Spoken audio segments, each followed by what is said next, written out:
In this video, we're going to give you an all things nutrition review of what Andrew Rea of Binging with Babish eats in a day as recounted in his video for Harper's Bazaar.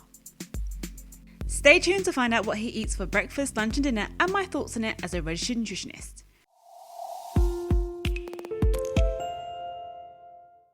Recounting what he eats in a day, the first thing he says he has in the morning is, I make a beeline for the kitchen so I can get some coffee in me. So, is coffee good for you? Well, there has been research to show that thanks to its high levels of antioxidants and beneficial nutrients, coffee seems to provide some health benefits.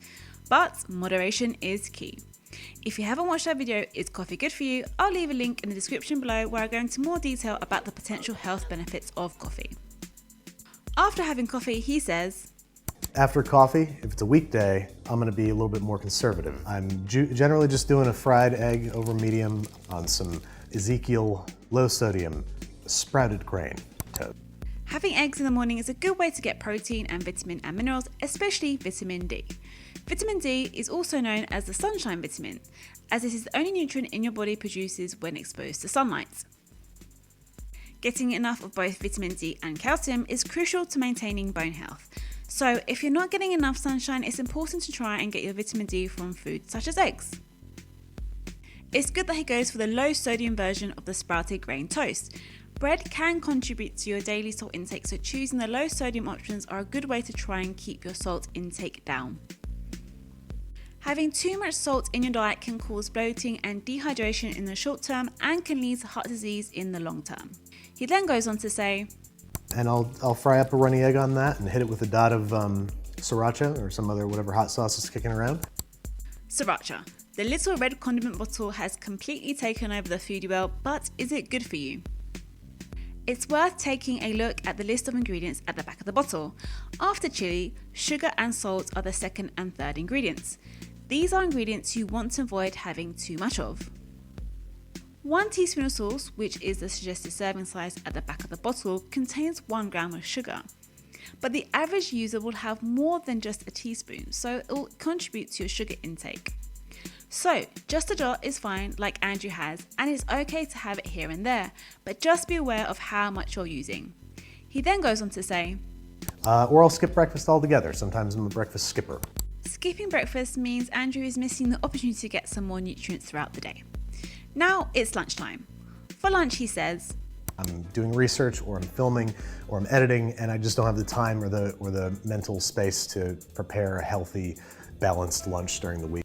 And usually orders Just something simple like a grilled chicken and a few vegetables and some sweet potatoes. So this is a substantial lunch.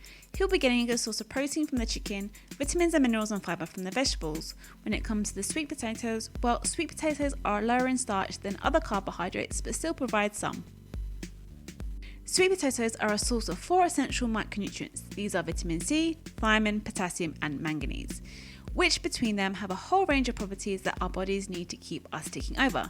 So having sweet potatoes are definitely good to have as a side. When it comes to snacking, he says, I try not to keep chips in the house. I try not to keep breakfast cereal in the house or anything that I might, grab a handful and regret later. It's a good trick to keep foods that you want to avoid out of the house. Out of sight, out of mind. But he has So dried fruit, nuts, cheese if I'm feeling really... Dried fruits and nuts are a good snack to have and a smarter swap to chips and cookies. He'll be getting a good source of healthy fats, vitamins and minerals from the nuts and fibre from the dried fruits, so this definitely gets a thumbs up from me.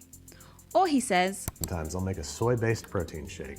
When it comes to protein powders or shakes, they can be a beneficial supplement for some people, especially for athletes, older adults, vegetarians and vegans, as they are a convenient source of complete protein and sometimes they also contain other nutrients.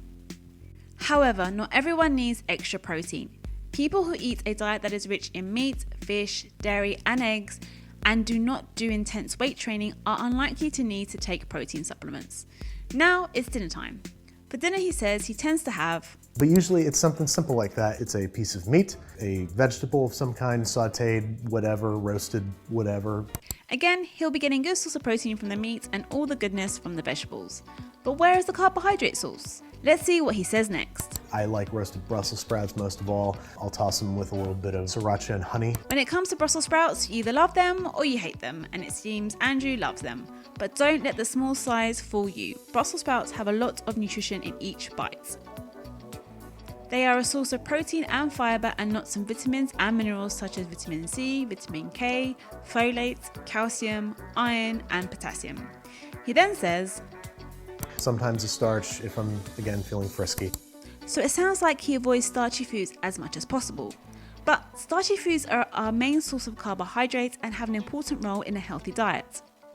Starchy foods are a good source of energy and the main source of a range of nutrients in our diet. As well as starch, they contain fibre, calcium, iron and B vitamins. Some people think starchy foods are fattening, but gram for gram, they contain fewer than half the calories of fat. What matters is the quality and quantity.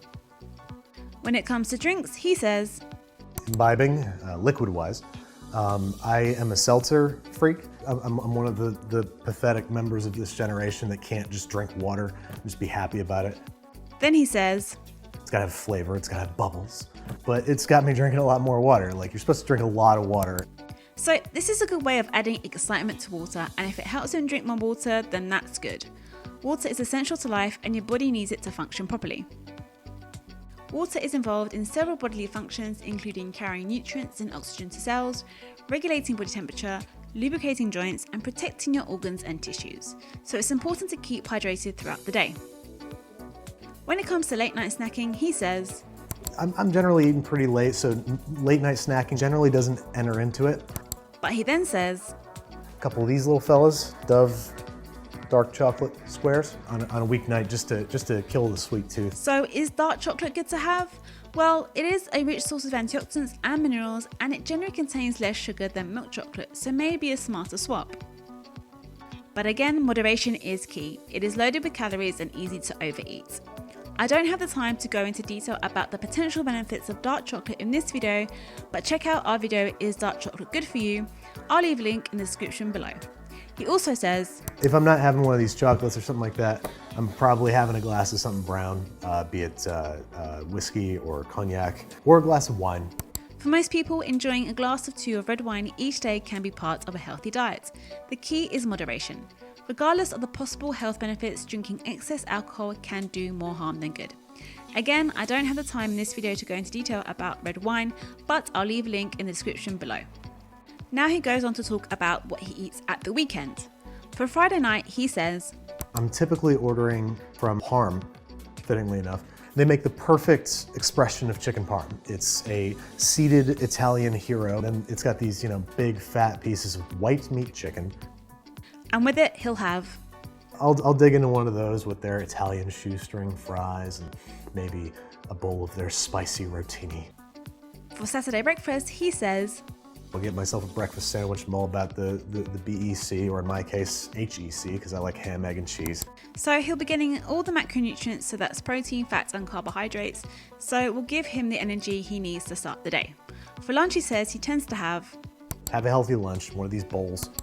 He doesn't go into too much detail as to what the salad bowl is, but you can't go wrong with a salad bowl. He will definitely be getting all the beneficial nutrients from it.